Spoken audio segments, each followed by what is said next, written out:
On September 12th, 1683, 18,000 cavalry thundered down the Kahlenberg Heights in a single devastating charge that shattered the largest army in Ottoman history and saved European civilization from Islamic conquest. The ground shook under 72,000 hooves as Polish Winged Hussars led the most decisive cavalry assault ever recorded. In 18 minutes of pure kinetic violence, King Jan Sobieski's relief force obliterated a 150,000-strong siege army that had held Vienna captive for 2 months. When the dust settled, the Ottoman Empire's 300-year expansion into Europe was finished forever. Picture this.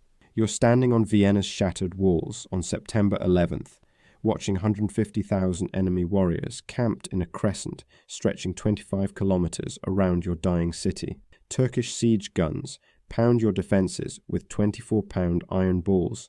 Ottoman sappers tunnel beneath your feet, preparing to explode the last intact bastions. Your garrison of 11,000 defenders has been reduced to eating leather and rats. The Sultan's green banners flutter from positions just 100 meters from your gates. But here's what the Ottoman chronicles don't tell you about September 12th. Grand Vizier Kara Mustafa Pasha, the architect of this siege, went to sleep that night convinced he would dine in the Hofburg Palace within 24 hours. His intelligence reports showed Vienna's walls breached in 3 places. His Janissary assault troops had already prepared scaling ladders for the final storm. The city's relief signals had gone silent for 5 days. The mathematics seemed impossible to overcome. Kara Mustafa commanded the largest Ottoman army ever assembled for European conquest. 60,000 elite Janissaries formed the corps, slave soldiers trained from childhood who had never known defeat. 40,000 Sipahi heavy cavalry provided the striking power that had terrorized European battlefields for 3 centuries. 50,000 irregulars, Tartars, Wallachians, and Hungarian rebels filled the ranks. The Grand Vizier's personal tent, magnificent with silk and gold, housed battle plans for the conquest of Munich, Cologne, and ultimately Paris itself. Against this Islamic avalanche stood Count Ernst Rüdiger von Starhemberg, with 11,000 exhausted defenders trapped behind crumbling stone walls. The Imperial garrison had been fighting continuously for 59 days. Their ammunition was nearly exhausted. Disease ravaged the civilian population. Even the rats had been eaten. Then came the message that changed everything. A single coded letter smuggled through Turkish lines on September 8th. 3 words in Latin that electrified the dying garrison. Venio, video, vinco. I come, I see, I conquer. Jan III, Sobieski, King of Poland, was approaching with 60,000 men of the Holy League Relief Army. The Polish king had covered 300 kilometers in 15 days, marching through hostile territory while Ottoman raiders snapped at his flanks. His force represented the largest Christian coalition assembled since the First Crusade. 18,000 Polish Winged Hussars formed the devastating spearhead. 10,000 German and Austrian infantry provided the anvil. Saxon cavalry, Imperial dragoons, and Bavarian pike squares filled the ranks. Holy Roman Emperor Leopold IV had abandoned Vienna in panic, but the Polish Lion was coming to finish what the Habsburgs couldn't. Sobieski's army crested the Kahlenberg Heights on September 11th as the sun set behind them. The sight that greeted them defied belief. The Ottoman siege stretched like a dark ocean around Vienna's walls. Hundreds of cooking fires twinkled in the gathering dusk. The crescent banners of Islam flew from positions that had been Christian territory for 400 years. The largest army in Ottoman history lay spread below them, confident in victory, unaware that death was gathering on the hills above. But Kara Mustafa had made one fatal error in his moment of triumph. The Grand Vizier had positioned his entire force between the Danube River and the Kahlenberg slopes, with Vienna at his back. There was nowhere to retreat. When the Christian cavalry charged, his massive army would be trapped against the very city walls they had spent 2 months trying to breach. The stage was set for the largest cavalry charge in recorded history. The siege began at dawn on July 14th, 1683, with the thunder of 130 Ottoman cannons unleashing hell upon Vienna's ancient walls. Kara Mustafa's artillery barrage shook buildings 3 miles away as 24-pound iron balls smashed into the Lobelbastei and Burgbastei bastions. Within hours, chunks of masonry tumbled into the moats while Turkish engineers measured angles for their devastating mining operations. The Grand Vizier watched from his silk pavilion, stroking his beard as he calculated the mathematics of conquest. 60 days, he told his war council. Vienna would fall in 60 days. By the 3rd week of July, the Ottoman siege machine demonstrated why it had conquered half of Europe. Turkish sappers, veterans of Belgrade and Budapest, began their underground war. They dug approach trenches that zigzagged toward Vienna's walls, each section protected by gabions stuffed with earth and stone. Behind these earthworks, Janissary marksmen with long-barreled muskets picked off any defender who showed his head above the ramparts. Count Starhemberg's men learned to move only at night, crawling along the battlements like shadows. The real terror came from beneath. Ottoman mining corps, recruited from the silver mines of Anatolia, tunneled through Vienna's clay subsoil with precision that terrified the defenders. Each underground gallery advanced 20 meters per week toward the foundation stones of the bastions. Starhemberg's counterminers worked frantically to intercept these tunnels, fighting desperate subterranean battles in chambers barely wide enough for a sword thrust. The sound of Turkish pickaxes grew louder each day, a constant reminder that death was digging toward them through the darkness. Here's what the Imperial War Council records don't tell you about August 1683. Vienna's defenders weren't just fighting an army, they were fighting time itself. The city's grain stores, calculated to feed 50,000 civilians and soldiers for 6 months, dwindled to 3 weeks' supply by mid-August. Horses died first, their carcasses dragged to mass graves beyond the cathedral. Then came the dogs, the cats, finally the rats that infested the cellars. Children with hollow eyes begged for crusts of bread that cost a gold ducat each. Disease stalked the narrow streets with more efficiency than Turkish bullets. Dysentery killed 200 civilians per week.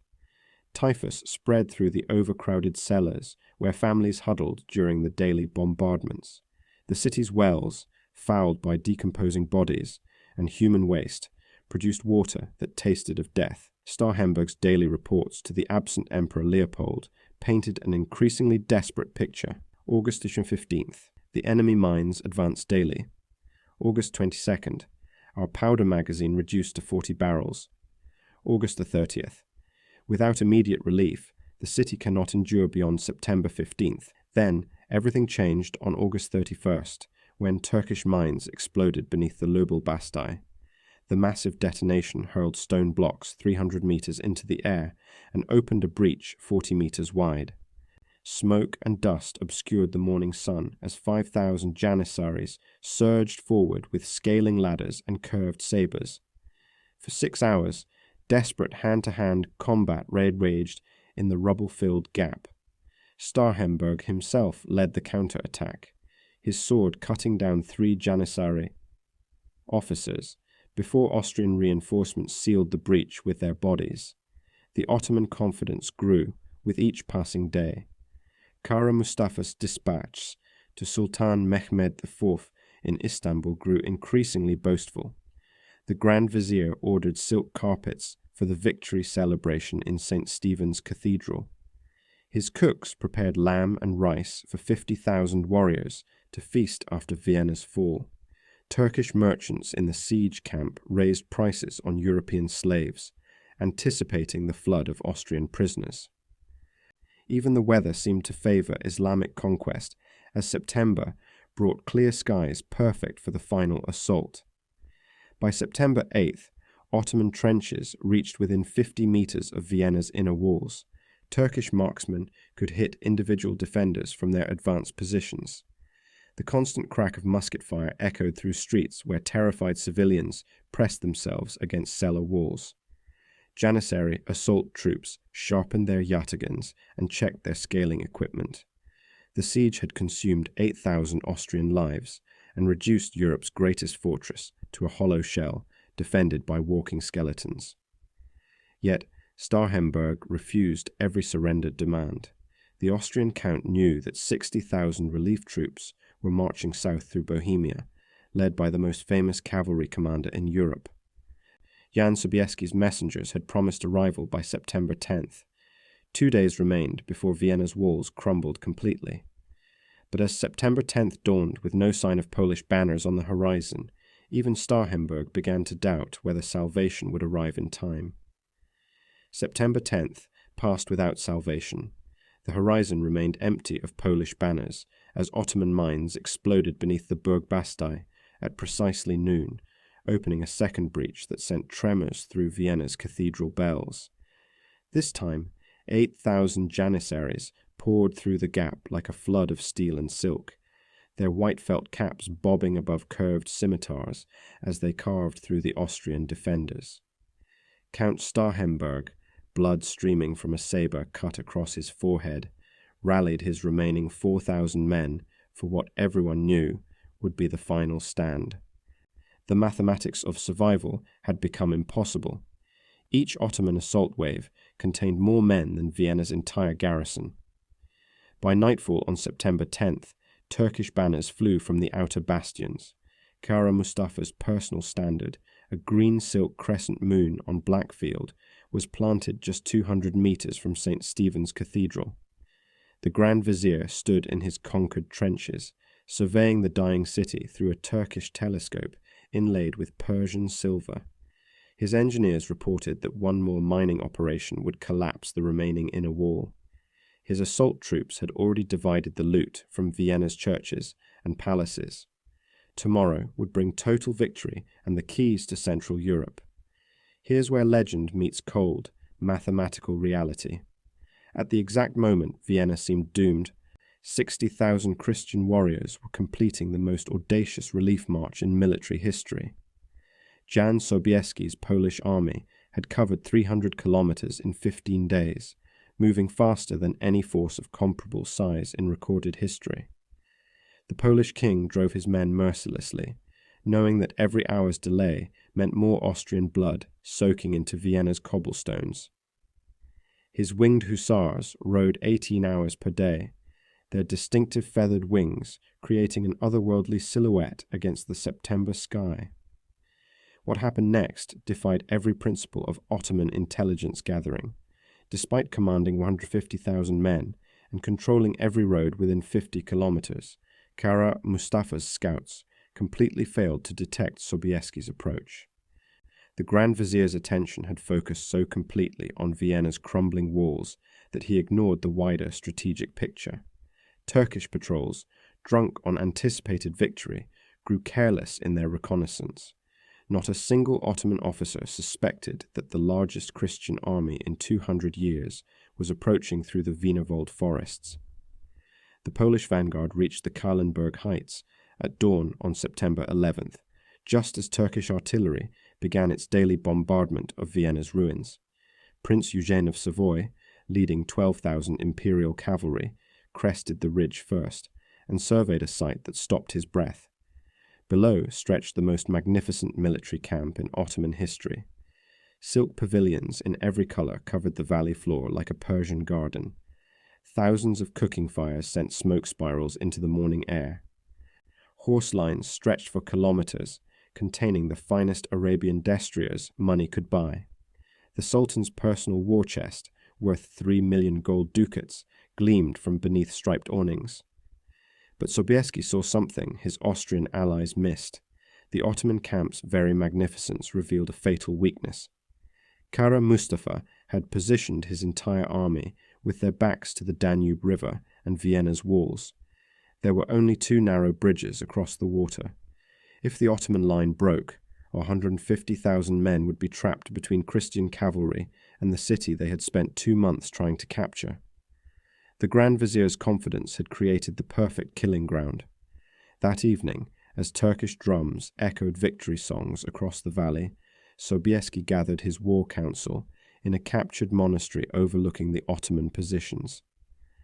The Polish king, 54 years old, but still possessed of the physical power that had made him Europe's most feared cavalry commander, spread captured Turkish maps across a wooden table. His plan was breathtaking in its simplicity and terrible in its implications. At dawn, 60,000 Christians would attack along a 10-kilometer front. The infantry would engage the Ottoman center, while 18,000 cavalry massed for the decisive blow. As midnight approached on September 11th, Sobieski penned his final letter to his beloved wife Marysienka in Krakow. The words would echo through history. I came, I saw, God conquered. But first, God would work through 72,000 hooves, thundering down from the Kahlenberg at 30 kilometers per hour. The largest cavalry charge in history was 12 hours away. Dawn broke on September 12th, with the clash of 60,000 warriors preparing for battle. Christian trumpets sounded reveille from the Kahlenberg heights, as Polish, Austrian, and German commanders positioned their forces along a 10-kilometer front. Below in the valley, Ottoman drums answered with a thunderous response that shook leaves from the trees. Kara Mustafa emerged from his silk pavilion, expecting another day of siege operations against Vienna's crumbling walls. Instead, he found himself staring at the largest Christian army assembled in 2 centuries. The battle began at 6 a.m., with Prince Eugene's Austrian infantry advancing down the eastern slopes in perfect formation. 10,000 Imperial pike squares moved like clockwork mechanisms, their steel points glinting in the morning sun. Behind them marched 8,000 German musketeers in disciplined ranks, their match cords smoking in the crisp September air. The sight was magnificent and terrifying, a river of steel flowing down the hillsides toward the Ottoman positions. Kara Mustafa responded exactly as Sobieski had anticipated. The Grand Vizier committed 40,000 infantry to meet the Christian advance, confident that his numerical superiority would crush this relief attempt like every other European expedition. Janissary companies wheeled into battle lines with practiced precision, their white caps bobbing above razor-sharp yataghans. Behind them, 20,000 Sipahi cavalry formed in glittering crescents, waiting for the moment to deliver the killing blow against broken Christian formations. For 4 hours, the battle raged across the valley floor, with neither side gaining decisive advantage. Austrian pike squares held firm against Janissary charges, while Turkish horse archers peppered German musketeers with deadly volleys. The clash of steel rang across the battlefield as 100,000 men fought with professional skill and desperate courage. Ottoman sources report losing 3,000 men in the morning fighting. Christian casualties mounted to 2,500 killed and wounded. The mathematics suggested a grinding war of attrition that favored the numerically superior Turks. But here's what Kara Mustafa failed to understand about Jan Sobieski's tactical genius. The Polish king had spent 4 hours positioning his enemies exactly where he wanted them. Every Ottoman regiment committed to the infantry battle was one less unit available to resist the coming cavalry avalanche. As the clock approached 4 p.m., 60,000 Turkish warriors stood locked in combat with their backs to the Danube River, completely unaware that death was gathering on the hills above them. Then, everything changed in a single moment that split history in half. At precisely 4 p.m., 18,000 cavalry began the largest mounted charge in recorded warfare. The ground trembled under 72,000 hooves as Polish Winged Hussars led the thunderous descent from the Kahlenberg heights. Behind Sobieski's spearhead rode German cuirassiers, Austrian dragoons, and Saxon heavy cavalry, forming a steel avalanche 3 kilometers wide. Picture this. You're a Janissary veteran standing in the Ottoman front line, bloodied from 4 hours of combat, but confident in your unit's discipline. Suddenly, the earth begins to shake. You turn toward the hills and see something that defies comprehension. 18,000 armored horsemen charging down the slopes at 30 kilometers per hour, their lance points forming a forest of death. The Polish Hussars' feathered wings create an otherworldly silhouette that seems supernatural in its terror. The impact velocity was devastating beyond calculation. A mounted knight at full gallop generates kinetic energy equivalent to a modern automobile collision. When 18,000 such projectiles struck the Ottoman left flank simultaneously, physics became more deadly than courage. The Turkish line didn't break, it simply ceased to exist. Janissary companies that had held firm against pike and musket dissolved like smoke before the cavalry hurricane. Within minutes, panic spread through Ottoman ranks like wildfire. Elite units that had never known defeat broke and ran toward the Danube bridges. The Sultan's personal guard, 5,000 of the finest warriors in the Islamic world, abandoned their positions without striking a blow. Kara Mustafa's magnificent war tent, stuffed with golden treasures and battle maps, was overrun by Polish cavalry who trampled priceless Persian carpets under their destriers' hooves. The pursuit became a massacre that lasted until darkness fell. Ottoman casualties mounted catastrophically, 15,000 dead on the field, 5,000 drowned attempting to cross the Danube, countless thousands scattered across the Austrian countryside. Sobieski's cavalry lost fewer than 400 men in the entire engagement. The 45-1 casualty ratio defied every principle of medieval warfare. As the sun set on September 12, 1683, the Ottoman Empire's expansion into Europe was finished forever. In 18 minutes of pure kinetic violence, Jan Sobieski had shattered 300 years of Islamic conquest and saved European civilization from the Sultan's green banners. When the guns fell silent at sunset on September the 12th, the killing ground around Vienna defied comprehension. Ottoman bodies carpeted the valley floor in windrows where Sobieski's cavalry had struck, creating ghastly pathways of death that stretched for kilometers. Riderless Turkish horses wandered among the corpses, their silk-draped saddles empty, their Arabian bloodlines now serving no master. High-ranking pashas, identifiable by their jeweled turbans and Damascus steel, lay twisted in the mud alongside common janissaries, whose white caps were stained crimson with their life's blood. The mathematics of slaughter told the story of 18 minutes that changed history. Polish cavalry chaplains, walking the field with scribes, counted 20,000 Ottoman dead before darkness forced them to halt their grim census. Drowning victims, pulled from the Danube, added another 3,000 to the toll. Turkish warriors who had died attempting to reach the safety of the eastern shore. Prisoners numbered 15,000, including 400 officers and 3 pashas of the Imperial Council. Against this carnage, Christian casualties seemed almost miraculous in their lightness. Sobieski's entire relief army had lost 1,500 men, with only 400 cavalry deaths, despite leading the most devastating charge in military history. Here's what the Imperial War Council records reveal about the immediate aftermath. Kara Mustafa's magnificent command tent, larger than most European churches, fell intact to Polish hussars who discovered treasures that boggled the mind. The Grand Vizier's personal war chest contained 300,000 gold ducats in Venetian coins, enough to fund an entire campaign. Persian carpets worth a king's ransom lay trampled under cavalry hooves. Battle maps showing planned Ottoman advances to Munich and Prague were scattered among overturned coffee cups and abandoned hookahs. The Sultan's sacred standard, a green silk banner blessed in Mecca, was found abandoned in a puddle of spilled rosewater. But the psychological devastation exceeded even the material losses.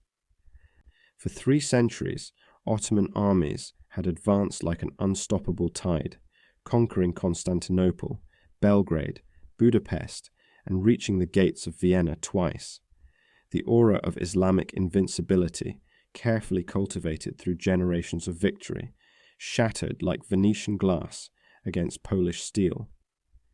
Surviving Turkish officers reported that elite Janissary units, men who had never retreated in their lives, broke and ran at the first sight of winged hussars charging down the hillsides. Sobieski himself, blood-spattered and exhausted, made the decision that defined his strategic genius. His nobles begged permission to pursue the routed Ottoman army, to complete the destruction and perhaps capture the Grand Vizier himself. The road to Buda lay open. Turkish garrisons throughout Hungary were panicking. A determined pursuit might have driven Islamic forces completely from European soil within months, yet the Polish king refused. Victory had taught him what defeat had not taught Kara Mustafa. Armies, even triumphant ones, reach limits of endurance and supply. His cavalry horses, magnificent in their charge, were blown from the effort. His infantry, though victorious, had marched 300 kilometers and fought for 12 hours. Pursuit into hostile territory could transform triumph into disaster through a single tactical error. Discipline had won the day. Only discipline could preserve it. What followed was celebration tinged with exhaustion and awe. Polish hussars, still wearing their blood-stained wings, knelt among the corpses to offer prayers for the souls of the dead. Austrian infantry, men who had witnessed the impossible, sat in stunned silence as they cleaned their weapons. Even hardened German mercenaries, veterans of a dozen campaigns, spoke in whispers about the cavalry charge that had defied every law of warfare they understood. The strategic consequences rippled across Europe like earthquake tremors. In Paris, Louis XIV received news of Ottoman defeat with mixed emotions, knowing that Habsburg power would now dominate Central Europe. In Rome, Pope Innocent V ordered Te Deums sung in every church, proclaiming September 12th, a feast day for the salvation of Christendom. In Istanbul, Sultan Mehmed V received Kara Mustafa's dispatch, reporting temporary setbacks, and began planning the Grand Vizier's execution. Within Vienna's liberated walls, Count Starhemberg and his surviving 4,000 defenders emerged from their cellars like men resurrected from the dead.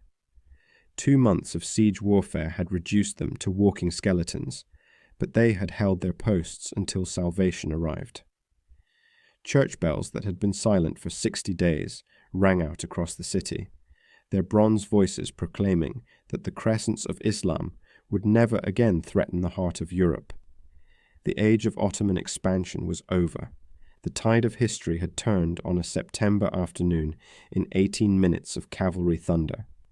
The tremors from September 12th rippled across the Islamic world like cracks in a shattered foundation. Within 3 months, Kara Mustafa Pasha met his fate in Belgrade, strangled with a silk bowstring on Sultan Mehmed IV's direct orders. The Grand Vizier who had promised to plant Ottoman banners in Paris died, knowing that his defeat had triggered the empire's irreversible decline. His execution sent a message of imperial fury, but it could not resurrect the 20,000 elite warriors buried in Austrian soil or restore the aura of invincibility that had died with them. The strategic consequences cascaded across Europe with mathematical precision. Hungarian cities that had trembled at the approach of Turkish armies suddenly found courage to resist. Buda, the jewel of Ottoman Hungary, fell to imperial forces in 1686, after a siege that lasted just 78 days. Belgrade, the gateway to the Balkans, capitulated in 1688. The very fortresses that had anchored Ottoman power for centuries crumbled like dominoes before Habsburg armies, emboldened by Sobieski's impossible victory. Here's what military historians discovered when they studied the battle's tactical innovations centuries later. The Vienna charge became the template for every successful cavalry assault that followed. Frederick the Great's Prussian cuirassiers at Rossbach, Napoleon's heavy cavalry at Austerlitz, even Wellington's household cavalry at Waterloo, all employed principles that Sobieski had perfected on September 12th. Mass, momentum, and perfect timing could overcome any numerical disadvantage. The Polish king had proven that 18,000 disciplined horsemen, properly led and precisely timed, possessed more combat power than 150,000 scattered infantry. But the psychological revolution exceeded even the tactical breakthroughs. Before Vienna, European armies approached Ottoman forces with defensive mentality, born from 3 centuries of defeats. After Vienna, that fear evaporated like morning mist. Christian commanders discovered that Turkish janissaries, for all their legendary discipline, could break and run like any other soldiers when faced with overwhelming shock action. The myth of Islamic invincibility, carefully constructed through generations of conquest, could never be rebuilt once shattered by Polish wings. The cultural memory of September 12th embedded itself in European consciousness with surprising permanence. Coffee houses, those distinctly Viennese institutions, emerged from the tons of Turkish coffee beans abandoned in Kara Mustafa's camp. The croissant, shaped to mock the Islamic crescent, became a daily reminder of Ottoman defeat, baked fresh each morning. Even the waltz, Vienna's gift to European culture, celebrated the swirling motion of cavalry charges that had saved the city from Islamic conquest. Yet perhaps the battle's greatest legacy lay not in what it accomplished, but in what it revealed about leadership under impossible pressure. Jan Sobieski had demonstrated that true military genius expressed itself not through reckless courage, but through patient calculation combined with perfect timing. The Polish king had waited 4 hours while his allies bled, watching 100,000 enemies position themselves exactly where his cavalry could destroy them. Such restraint required nerves of steel and unshakable confidence in mathematical realities that lesser commanders could never grasp. The Ottoman Empire limped onward for another 240 years, but September 12th marked the end of its expansion and the beginning of its long retreat. Never again would Turkish armies threaten the heart of Europe. Never again would Islamic crescents fly from the gates of major European cities. The tide of conquest that had swept from Central Asia to the outskirts of Vienna finally broke against Polish steel and Austrian determination. Modern military academies still analyze Sobieski's charge as the perfect example of operational patience combined with tactical violence. Staff colleges, from Sandhurst to West Point, teach the Vienna principles: absorb pressure to create opportunity, mass forces at the decisive point, strike with overwhelming concentration when the enemy least expects it. The Polish king's 18-minute masterpiece became a template for defeating numerically superior foes through superior timing and unbreakable discipline. The silence after the last Turkish drum fell quiet on September the 12th, 1683, marked more than the end of a siege. It announced the conclusion of Islam's 300-year expansion into Europe and the dawn of Habsburg dominance that would shape the continent for centuries. 18,000 cavalry had thundered down the Kahlenberg heights in the largest mounted charge in recorded history, shattering an empire's confidence in 18 minutes of pure kinetic destruction. When the impossible becomes inevitable, when discipline conquers desperation, when perfect timing transforms numerical weakness into overwhelming strength, armies discover that victory belongs not to the largest force, but to the one that chooses the perfect moment to unleash hell. At Vienna, Jan Sobieski proved that 18,000 men with unshakable will could indeed crush 150,000 with divided attention. In war, as in life, mathematics yields to mathematics properly applied.